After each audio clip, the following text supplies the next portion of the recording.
suis en compagnie de Valérie Huard. Elle est experte en, est-ce qu'on dit experte en désencombrement? Oui, je suis coach en Oui, désencombrement. coach en désencombrement. C'est fou qu'on est rendu au point qu'on a besoin de quelqu'un pour nous aider à nettoyer notre maison, hein, désencombrer. Mais c'est qu'on est une société qui accumule tellement que c'est pas facile de savoir où est la limite. Tu sais, souvent, on va se dire, ah, je vais désencombrer, je vais faire le ménage de ci, mais on remet plus tard, on remet plus tard. On prend un livre, on va voir sur Pinterest, on regarde les trucs, on remet plus tard, remet plus tard. Oui. Donc, moi, je suis là pour dire, c'est assez de remettre à plus tard, prenons-y, puis faisons une différence dès maintenant. Quand tu as débuté ton entreprise, c'était principalement pour aider aux personnes, je pense. Est-ce que je me trompe? C'était pour aider aux personnes qui veulent faire ce qu'on appelle un downsizing, diminuer, partir d'une grande maison, puis aller dans un petit condo ou un plus petit appartement. Surtout à un certain âge, ben, on n'a plus besoin de beaucoup d'espace. On veut simplifier notre vie. Est-ce que tu fais encore ce genre de travail? Je fais encore ce genre de travail. Oui, c'est en demande. Oui, mais je dirais que je me suis aussi spécialisée encore plus pour travailler avec toutes les personnes qui sont émotionnellement ou physiquement challengées. Donc, qui ont des besoins, qu'on parle de personnes qui ont un syndrome post-traumatique, qu'on parle de personnes qui vivent de la démence, des personnes qui ont une amputation et tout ce genre de personnes-là qui ont des besoins particuliers. Mon entreprise s'est tranquillement spécialisée vers ce chemin-là. Pourquoi, Valérie? En fonction de la demande, mais aussi en fonction de mes caractéristiques personnelles, je dirais. Ayant 2 enfants à besoins particuliers, ayant traversé moi-même un syndrome post-traumatique, je suis capable de comprendre toute l'ampleur de ce que ces personnes-là vivent. Donc, je suis capable de mieux les aider à faire une transition vers un endroit qui est plus allégé, qui est plus aéré. Bravo! Parce que tantôt, au début de l'émission, je disais que notre extérieur reflète souvent comment on se ressent à l'intérieur, n'est-ce pas? Ou le contraire, notre intérieur se reflète à l'extérieur. Donc, c'est important d'être bien dans notre milieu, de se sentir que c'est harmonieux autour de nous. Oui, puis surtout, ce qu'on oublie des fois, c'est qu'on se concentre sur une chose avec laquelle on interagit, mettons dans notre milieu ou une personne, mais on oublie que tout ce qui nous entoure, notre cerveau, continue de gérer cette information-là. Donc, après ça, on se demande pourquoi on est fatigué, pourquoi on est épuisé. C'est qu'on gère toute cette information-là en même temps de gérer l'information principale avec laquelle on est en train d'interagir. Oui, puis quand on dit gérer l'information, ça veut dire absorber ces choses qui nous arrivent de partout, puis en faire quelque chose à l'intérieur. Exactement. Toutes sortes de vibrations et d'énergie positives ou négatives, des émotions, des fois des bonnes émotions, des fois des émotions un peu plus tristes. Tout ça vient nous faire notre quotidien. Oui.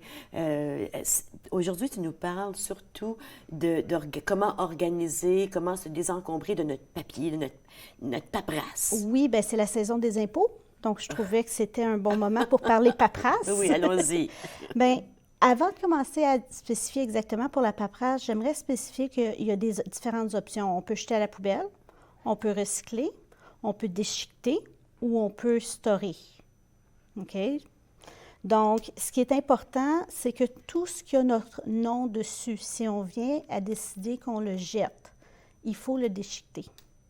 Notre nom, notre adresse, il y a des codes particuliers. Des fois, il y a des choses qu'on reçoit, des promotions de carte de crédit ou promotions d'assurance, et choses comme ça.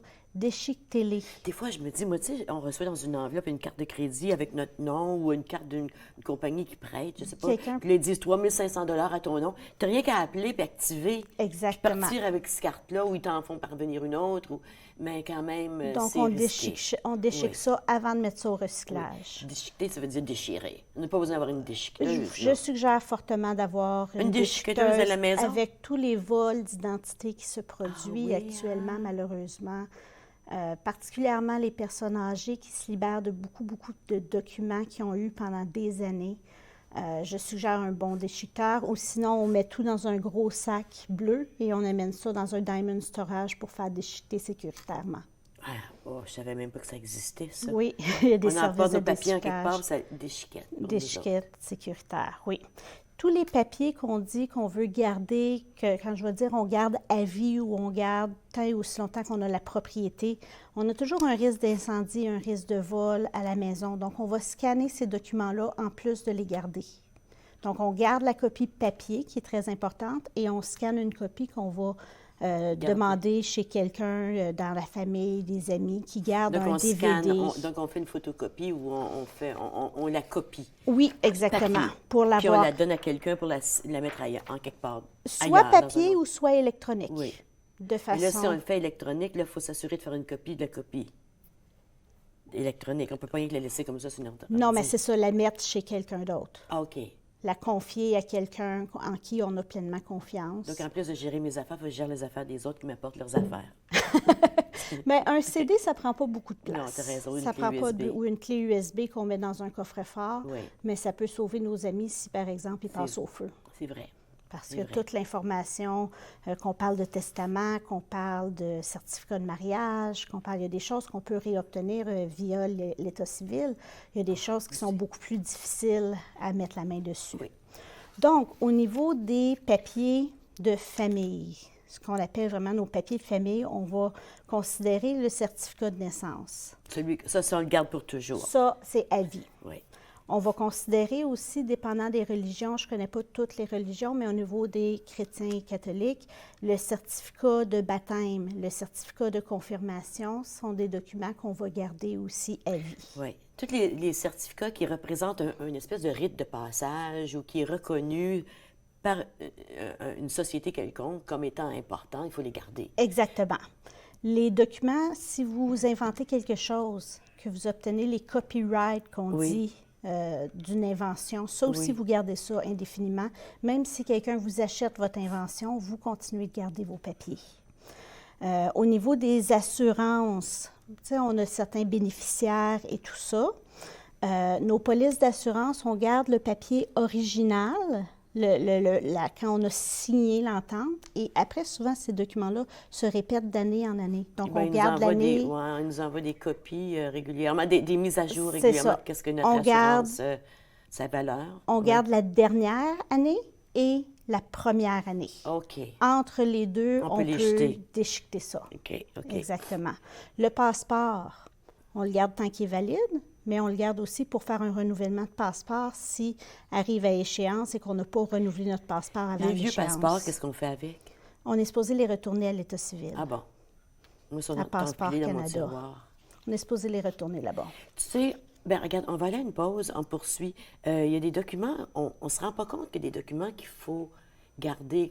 Je vous raconte l'histoire au retour de la pause. C'est une histoire très personnelle, mais ça m'a causé beaucoup de problèmes parce qu'il y a des documents que j'avais jetés. Parce que moi, je suis une jeteuse. Je jette les choses. On s'en va à la pause, on revient tout de suite.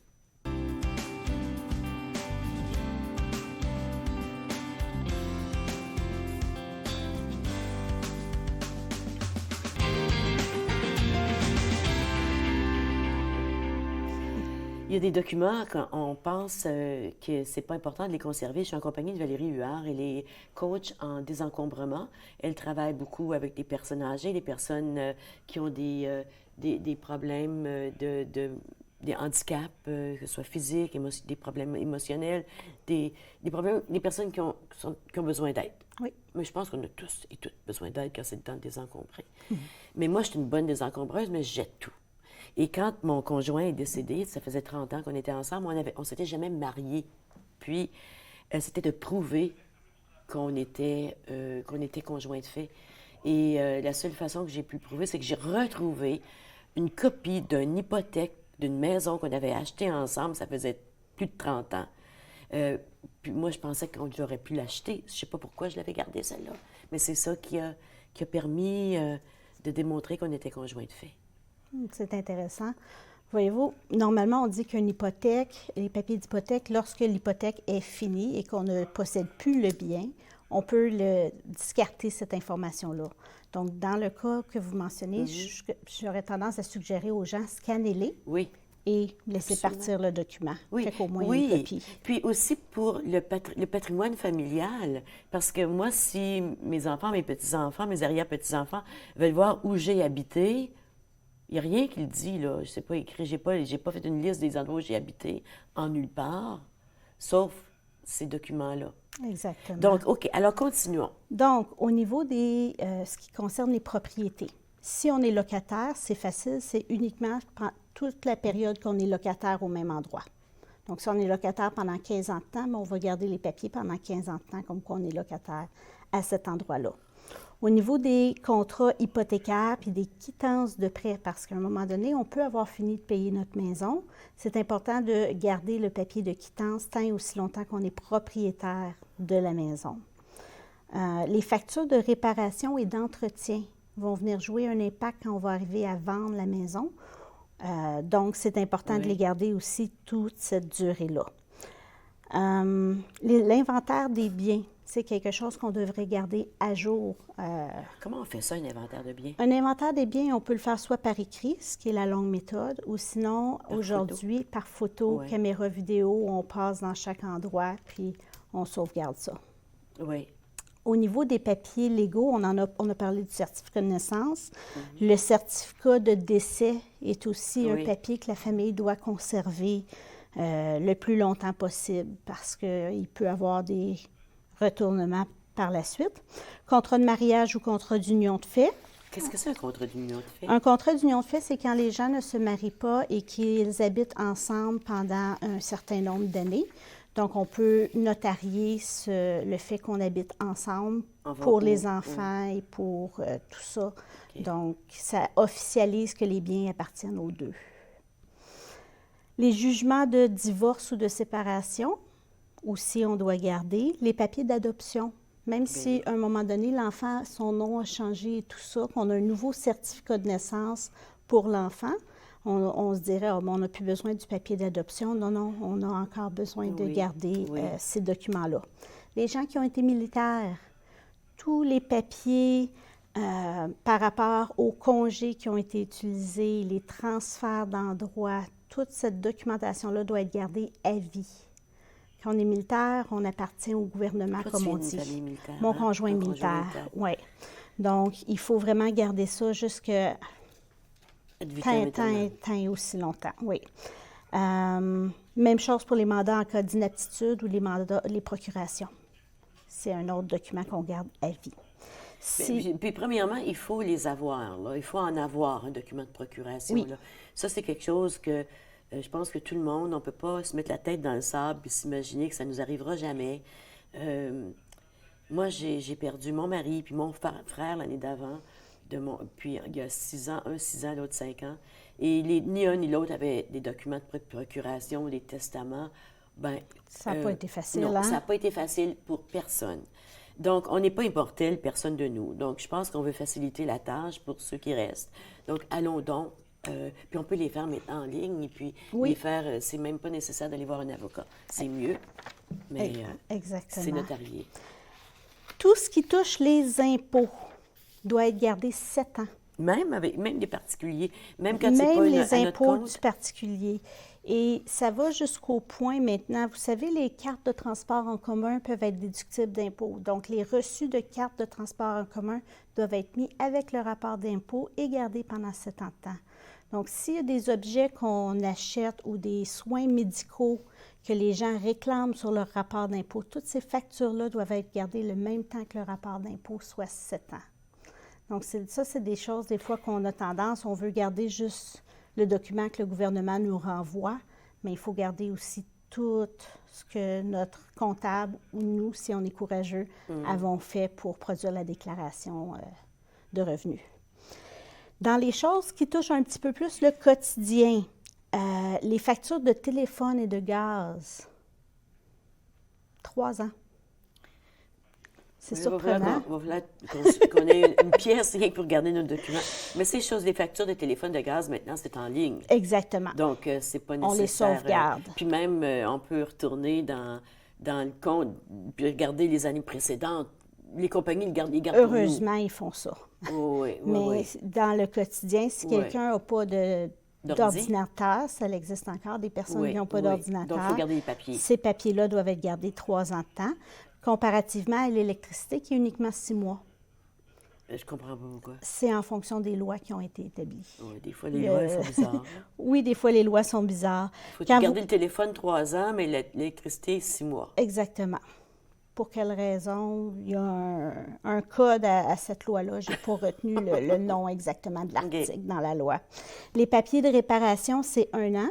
à moins que ce soit une réparation d'un véhicule ou d'une Parce qu'on maison. peut l'amortir. À ce moment-là, Ouais. On peut répa- faut le garder plus longtemps. faut le garder la durée qu'on a l'auto ou la maison. OK. Les certificats de placement garantis, Oui. épargne et obligations, c'est tant que Oui. ce n'est pas échu. Même chose avec les contrats de prêt et les marges de crédit. Il faut garder ça, oui, c'est sûr. Tant et aussi longtemps que c'est en vigueur. Il ne nous reste pas beaucoup de temps. La morale de tout ça, là, c'est qu'il faut vraiment s'asseoir puis organiser nos papiers. Oui, il faut avoir un système de filière, organiser ça. Pour communiquer avec toi, là, si quelqu'un dit, écoute, moi, c'est trop pour moi, là, j'ai besoin d'aide, tu peux aller aider quelqu'un une demi-journée, plaisir. puis aider au moins à monter un système. Oui, Comment on exactement. communique avec toi, Valérie? Soit par téléphone, le 613-869-1590. Ou on va sur ton site web qui est à l'écran présentement, c'est Abode About HT Staging. HT. Qu'est-ce que ça veut dire, HT? C'est pour Home Transition en OK, anglais. Abode Home Transition Staging.ca. Vous mettez Valérie Huard et puis vous allez... mais il y a beaucoup de Valérie Huard, il n'y en a pas rien qu'une. Oui. Mais désencombrement, vous allez la trouver dans Google. Parce que des fois, c'est d'organiser un système qui va fonctionner. Parce que organiser le système, c'est beau.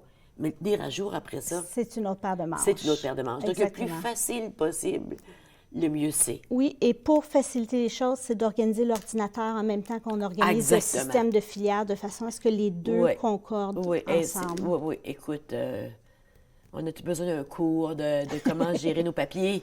Merci, Valérie. Ben, ça me Et puis, fait tu vas plaisir. revenir la prochaine fois. Tu nous parles d'une autre chose à désencombrer. Peut-être ça va être le printemps. Peut-être désencombrer notre remise à l'extérieur. Oui, la remise, le garage, quelque chose OK, comme on ça. parle d'autre chose. Super. Merci beaucoup. Merci. On va à une pause. Au retour, je m'entretiens avec Étienne Côté.